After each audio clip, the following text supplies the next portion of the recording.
PC എന്ന് പറഞ്ഞാൽ പരമനാറി എന്നാണ് നമ്മുടെ ശോഭ ചേച്ചി പണ്ട് പറഞ്ഞത്. ഞാനല്ല കേട്ടോ. പക്ഷെ ഇപ്പൊ പൂഞ്ഞാറിലെ ജനങ്ങളൊക്കെ പറയുന്നത് ഇതൊക്കെ തന്നെയാണ്. അതിനകത്ത് വലിയ വ്യത്യാസമൊന്നും ഉണ്ടായിട്ടില്ല.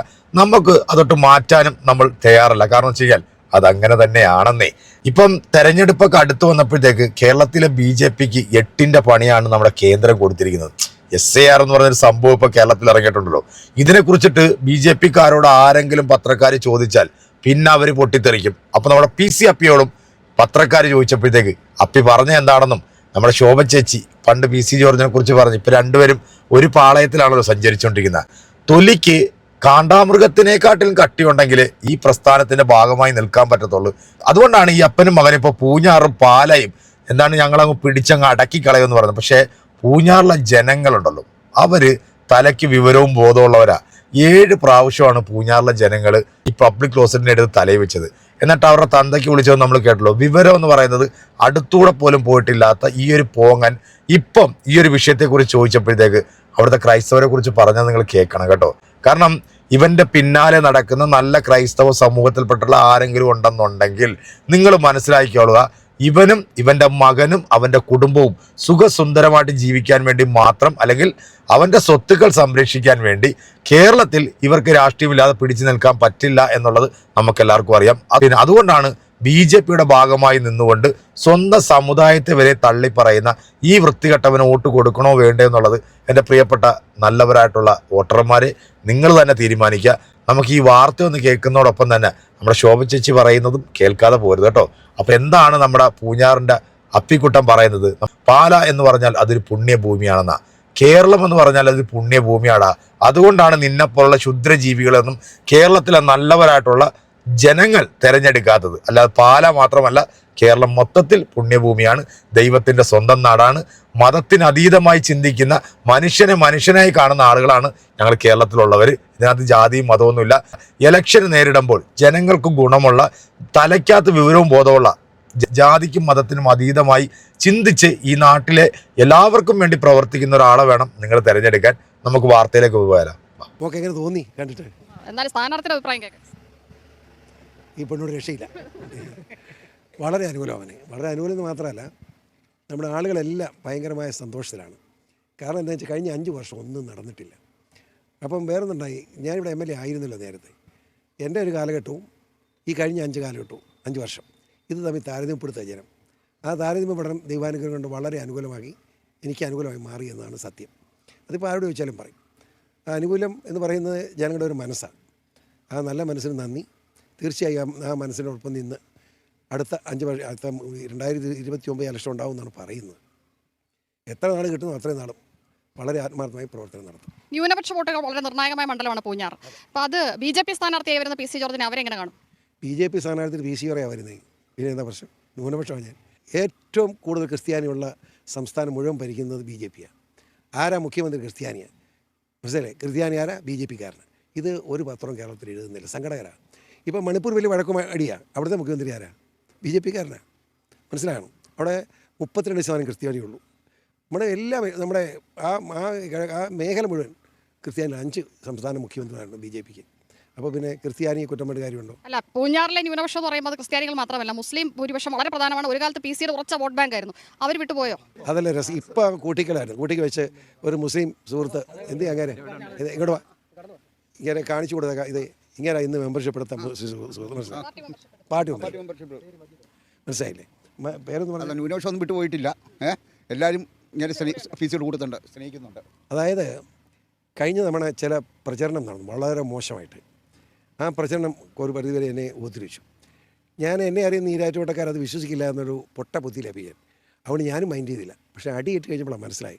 അത് കഴിഞ്ഞപ്പം ഇപ്പം ചുമ്മാ ഈരാറ്റുപേട്ട കടയിൽ കൂടെ ഏതെങ്കിലും കടയിൽ പോയി കയറി ചോദിച്ചു, അവർ പറയും തെറ്റുപറ്റിയെന്ന് പറയും.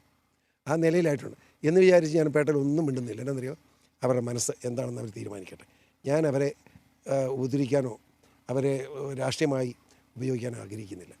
പ്രത്യേകിച്ച് മുസ്ലിം സഹോദരൻ. ഇന്ത്യൻ സ്വാതന്ത്ര്യ സമരത്തിൽ ഏറ്റവും വലിയ സംഭാവന നൽകിയത് മുസ്ലിം സഹോദരങ്ങളാണ്. നമുക്കവരെ മറക്കാൻ കഴിയില്ല. അവരെ ഉപേക്ഷിക്കുന്നത് ശരിയല്ലല്ലോ. ഞാൻ ഇവിടുത്തെ എല്ലാ മുസ്ലിം സഹോദരൻ ഇപ്പോൾ പറഞ്ഞില്ലേ, കൂട്ടിക്ക് വെച്ച് തന്നെ മെമ്പർഷിപ്പ് എടുത്തു. അത് ഒരു കുഴപ്പമില്ല. FCR ഭേദഗതി നിയമത്തിനെതിരെ സഭാ നേതൃത്വം ഉന്നയിക്കുന്ന ആശങ്കകൾ സംസ്ഥാനത്ത് ആകെ BJP സ്ഥാനാർത്ഥികൾക്ക് വെല്ലുവിളിയാണോ? സഭാ നേതൃത്വം എന്ന് പറയണ്ട. എന്നാന്നറിയോ? ഞാൻ ഇപ്പം ഇലക്ഷൻ സമയമായതുകൊണ്ട് ഞാനിപ്പോൾ അതിന് ഉത്തരം പറയുന്നില്ല. ഇലക്ഷൻ കഴിഞ്ഞ് ഞാൻ മറുപടി പറയാം.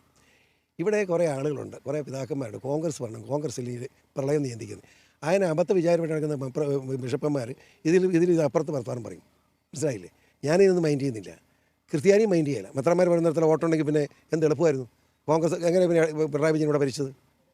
അപ്പം പിതാക്കന്മാരെല്ലാം കൂടെ കോൺഗ്രസിന് കൊടുത്ത് കൂടുതൽ കിട്ടിയോ വോട്ട്? അങ്ങനെ കുറേ പിതാക്കന്മാരുണ്ട്. എന്ത് ഉളത്തരം പറഞ്ഞു നടക്കുന്ന പിതാക്കന്മാർ. രാഷ്ട്രീയം BJP പറഞ്ഞ ഒരുമാതിരി ഹാലിളകുന്നത്. എനിക്ക് തലയ്ക്ക് സ്ഥിരമില്ലാഞ്ഞിട്ടാണ് എൻ്റെ അഭിപ്രായം. പുതിയ പുതിയ പുതിയ നിയമ ഭേദഗതി ആർക്കും ആശങ്കപ്പെടേണ്ട കാര്യമില്ല എന്നാണ് PC ജോർജ്. ആശങ്ക ആർക്കും ആവശ്യമില്ല. കേരളത്തിൽ ഈ ക്രിസ്ത്യാനി നമ്മൾ ഇവിടെ കിടന്ന് ചാടുന്നവരെ എത്ര ഉണ്ടെന്നറിയാം. ഞാൻ ഉൾപ്പെടെ ക്രിസ്ത്യാനി. ഇന്ത്യ രാജ്യത്ത് 2.5% എന്നത്തെയാണ് കിടന്ന് ചാടുന്നത്. BJPയുടെ മാന്യത കൊണ്ടല്ലേ അവരെ ചുവന്നുകൊണ്ട് നടക്കുന്നത്. ഇത്രയും കൂടെ ക്രിസ്ത്യാനി അംഗീകരിച്ച ഒരു രാഷ്ട്രീയ പാർട്ടി ഉണ്ടായിട്ടുണ്ടോ? കോൺഗ്രസ് ഭരിച്ചു പോലും ഇത്രയും ക്രിസ്ത്യാനി മുഖ്യമന്ത്രി ഉണ്ടായിട്ടുണ്ടോ? ഇതൊക്കെ ഒളിച്ചു വെച്ചുകൊണ്ട് ഈ പിതാക്കന്മാരൊക്കെ ഊളത്തരം പറയാൻ പാടില്ല. അതുകൊണ്ട് ഇത്രയും കടുപ്പിച്ച് പറയുന്നത്. കൊടുക്കുമ്പോൾ ഇത് മുഴുവൻ കൊടുക്കണം. ഒറ്റ കാര്യം കൂടി, അപ്പനും മകനും ജയിക്കുമെന്ന് പറഞ്ഞു. അപ്പനായിരിക്കോ മകനായിരിക്കോ ഭൂരിപക്ഷം കൂടുതൽ? അത് സഭ പറയട്ടെ. സഭ ഏത് സഭയാണെന്നറിയാമോ? ജനസഭ പറയും. ഷോണിന്റെ മത്സരം എങ്ങനെയുണ്ട്? എനിക്കറിയില്ല, ഞാൻ കൂടെ പോയില്ല. ജയിക്കുമോ? ജയിച്ചെന്നാ പറയുന്നത്. ഉപദേശങ്ങളൊന്നും കൊടുക്കാറില്ലേ ഷോൺ? എനിക്ക് അവൻ ഉപദേശം തരിക, ഞാൻ എന്ത് ഉപദേശിക്കാം. ഇനി നമ്മുടെ ശോഭ ചേച്ചി പറയുന്നത് കൂടെ ഒന്ന് കേട്ടോ. ഈ കോട്ടയം അതോടൊപ്പം തന്നെ ഇടുക്കി ജില്ലകളിലൊക്കെ BJP വലിയ പ്രതീക്ഷ വെച്ച് പുലർത്തിയിരുന്നു. അതിനിടയ്ക്കാണ് ഇപ്പോൾ FCRI നിയമ ഭേദഗതി വരുന്നത്. സ്വാഭാവികമായിട്ട് എല്ലാ ക്രിസ്ത്യൻ ഈ സംഘടനകളും അതോടൊപ്പം തന്നെ ഈ ബിഷപ്പുമാർ ഉൾപ്പെടെ ഉള്ളവർ, ഞാനിപ്പോൾ ഒരു 1-2 ആളുകളുമായിട്ട് ഞങ്ങളിപ്പോൾ സംസാരിക്കുന്ന ഒരു മീറ്റിംഗ് അകത്ത് നടക്കുകയാണ്. അപ്പോൾ അതിനുശേഷം ഞാൻ പറയാം. ഇപ്പോൾ നമ്മൾ ഒരു ചോദ്യം ചോദിക്കുമെന്ന് പറഞ്ഞ് സമയമില്ലാത്ത സമയത്താണ് ഞാനിപ്പോൾ ഇവിടെ വന്നത്. അല്ല, ബാക്കി നിങ്ങൾ മീഡിയ 1 തുടക്കം മുതൽ, പ്രത്യേകിച്ച് മീഡിയ 1ന്റെ ഭാഗത്തു നിന്ന് തുടക്കം മുതൽ എങ്ങനെ BJP സ്ഥാനാർത്ഥിയെ പരാജയപ്പെടുത്തണം എന്നതായിരുന്നു നിങ്ങളുടെ ഓരോ ചോദ്യങ്ങളും നിങ്ങളുടെ ഓരോ റിപ്പോർട്ടിങ്ങും. പക്ഷേ മാധ്യമ പ്രവർത്തകരോടുള്ള ബഹുമാനം നിലനിർത്തിക്കൊണ്ട് ഞാൻ ഒരു ചോദ്യം എന്ന് പറയുകയും അത് 4-5 ചോദ്യമാക്കിയിട്ട് നിങ്ങൾക്ക് എങ്ങനെ ഈ ഡീൽ വിവാദത്തെ കൊണ്ടുവരണം എന്നുള്ളതാണ് താല്പര്യം. നിങ്ങൾക്ക് മാത്തൂരിലേക്ക് യാത്ര ചെയ്യാൻ വയ്യ, അവിടുത്തെ കർഷകരുടെ പ്രശ്നങ്ങൾക്ക് നിങ്ങൾക്ക് വേണ്ട, നിങ്ങൾക്ക് പിരായിരിയിലേക്ക് അത് ഞാൻ പത്രസമ്മേളനം വിളിച്ച് മാധ്യമ പ്രവർത്തകരോട് പറയും. അത് നിങ്ങൾ ഉദ്ദേശിക്കുന്ന സമയത്ത് നിങ്ങൾ ഉദ്ദേശിക്കുന്നത് പോലെ തന്നെ ഉത്തരം കിട്ടാനായിട്ട് ചോദ്യങ്ങൾ ചോദിക്കണം എന്നുള്ള ഷാഠ്യം വേണ്ട. കാരണം എല്ലാ മാധ്യമങ്ങൾക്കും കൊടുക്കുന്നതിനേക്കാൾ കൂടുതൽ സമയം മീഡിയ 1മായി സംസാരിക്കുന്ന ഒരു സ്ഥാനാർത്ഥിയാണ് ഞാൻ. അകത്ത് മീറ്റിംഗ് നടക്കുകയാണ്, ഉച്ചയ്ക്ക് ഭക്ഷണം കഴിച്ചിട്ടില്ല, ഒറ്റ ചോദ്യം ഒറ്റ ഉത്തരം എന്ന് പറഞ്ഞ് നിങ്ങൾ 5-6 ചോദ്യങ്ങൾ ചോദിക്കുന്നത് അതിന്റെ ഉദ്ദേശശുദ്ധിയൊക്കെ മനസ്സിലാക്കാനുള്ള ഒരു സാമാന്യ ബോധമൊക്കെ എനിക്കുണ്ട്. അപ്പോൾ തൽക്കാലം നമുക്കിവിടെ നിർത്താം. തൽക്കാലം ഇവിടെ നിർത്താം. പിന്നെ ബാക്കി കാര്യങ്ങൾ പത്രസമ്മേളനത്തിൽ പറയാം. എന്തായാലും ഈ ശോഭാ സുരേന്ദ്രൻ അവരുടെ ഈ പ്രചാരണ പ്രവർത്തനങ്ങളുമായി മുന്നോട്ട് പോവുകയാണ്. FCRI ഉൾപ്പെടെയുള്ള കാര്യങ്ങൾക്ക് നിലവിൽ മറുപടി പറയുന്നില്ലെന്നാണ് അവർ പറയുന്നത്. എന്റെ പൊന്നെ, ഇങ്ങനെ അസ്ഥാനത്തുള്ള ചോദ്യങ്ങളൊക്കെ ചോദിച്ചാൽ ഞങ്ങൾ കുഴഞ്ഞു പോകും കേട്ടാ. ഞങ്ങൾ എങ്ങനെയെങ്കിലും ഒന്ന് പച്ച പിടിച്ച് കരയാൻ തെദ്രപ്പാട് എടുക്കുന്ന സമയത്താണ് കേന്ദ്രം ഇതുപോലൊരു സാധനം ഇങ്ങോട്ട് ഇറക്കിവിട്ടെ. എന്തായാലും നമ്മുടെ ചേച്ചി പറഞ്ഞത് കറക്റ്റ് ആട്ടാ. PC കുറിച്ചിട്ട് ഏത് PC എന്ന് പറഞ്ഞാൽ പരമ ചെറ്റയാണെന്ന് ഞാനല്ല, ചേച്ചി പറഞ്ഞതാ. വാന്മാരെ കുറിച്ചിട്ട് പറഞ്ഞതെല്ലാം കേട്ടല്ലോ അല്ലേ? ഇതൊക്കെ നല്ല ക്രൈസ്തവരായിട്ടുള്ള സമൂഹം കണ്ടുകൊണ്ടിരിക്കുകയാണ്, കേട്ടുകൊണ്ടിരിക്കുകയാണെന്ന് അറിയാം. ഈ വരാൻ പോകുന്ന തെരഞ്ഞെടുപ്പിൽ അപ്പനും മകനും ഏത് അവസ്ഥയിലാകുമെന്നുള്ളത് നമ്മൾ കാത്തിരുന്ന് തന്നെ കാണേണ്ടിയിരിക്കുന്നു.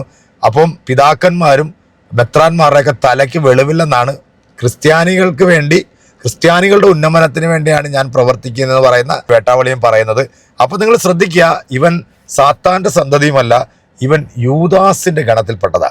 അതായത് യേശുദേവനെ ഒറ്റുകൊടുത്തിട്ടുള്ള വിഭാഗമല്ലേ, ആ വിഭാഗത്തിൽപ്പെട്ടതാണ് ഈ അപ്പനും മകനും. കേരള രാഷ്ട്രീയത്തിലെ പൊതുശല്യമാണ് ഇത് രണ്ടെണ്ണം. കാരണം ഇവന്മാരെ ഒന്നും ഒരു രാഷ്ട്രീയ നേതാവായിട്ട് പോലും കൂട്ടാൻ പറ്റാത്ത തരത്തിൽ അത്രയ്ക്ക് അതമ്പതിച്ചു പോയിട്ടുള്ള ഈ സെപ്റ്റിക് മാലിന്യങ്ങളെയൊക്കെ കേരളത്തിലെ പൊതുസമൂഹമേ നിങ്ങൾ ഇനിയും ചുമക്കണോ?